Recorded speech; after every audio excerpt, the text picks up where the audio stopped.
I'm convinced that if there was a god, that god hates deer. Hi, I'm your favorite dysfunctional scientist, and let's talk about God's hate for deer and the return of screwworms to the United States. You know, the flesh-eating maggots that were eradicated in the 60s and have now come back to haunt us. If you're like me, you learned about screwworms while watching Animal Planet: Monsters Inside Me when you were 7 at your grandparents' house. Incidentally, that's where I got a lifelong fear of elephantitis. Screwworms are a kind of maggot. They come from a kind of fly that has a lifestyle where it looks for small wounds on a new host, often a mammal, lays its little eggs inside of that wound, and then these guys grow in it. They do impact people, but with medical treatment, it's not that big of an issue. If it's not caught and it's left alone, it can lead to potentially life-threatening infections. This is a big problem for deer, particularly the Keys deer in Florida. I'll not show you a picture because it can get quite graphic. It's one of the 3 zombie deer diseases.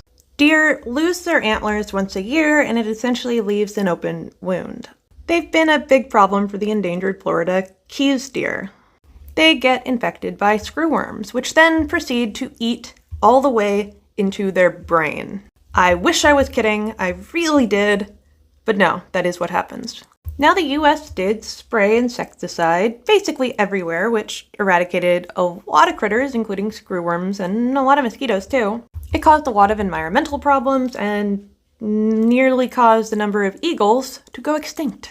Incidentally, getting rid of mosquitoes might be a problem because they are a pollinator. Anyway, we have new methods. This works by raising the insect in question en masse, and then taking the males and sterilizing them. They will still mate with the females, but they won't produce viable offspring.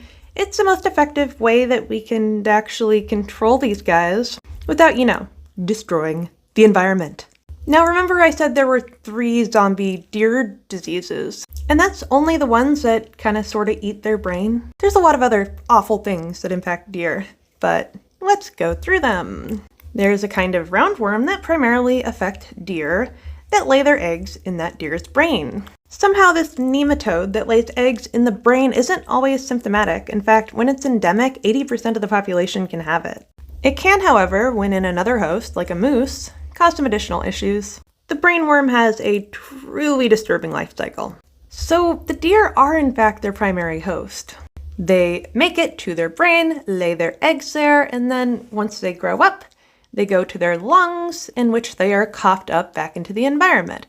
They can also make it through the other end of the digestive tract, and their intermediate host is a snail or slug. I had no idea that deer ate slugs, but I guess I've seen videos of them eating baby chickens and mice, so it makes sense.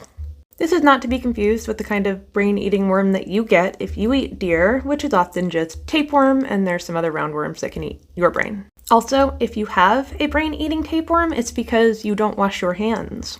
When you're eating that meat, it's not going to be in the life cycle where it's going to get out into your muscles. It has to make it through your digestive tract and out the other end and then re-inoculated. Wash your goddamn hands! I recently read that 30% of people don't wash their hands after using the restroom. 30%!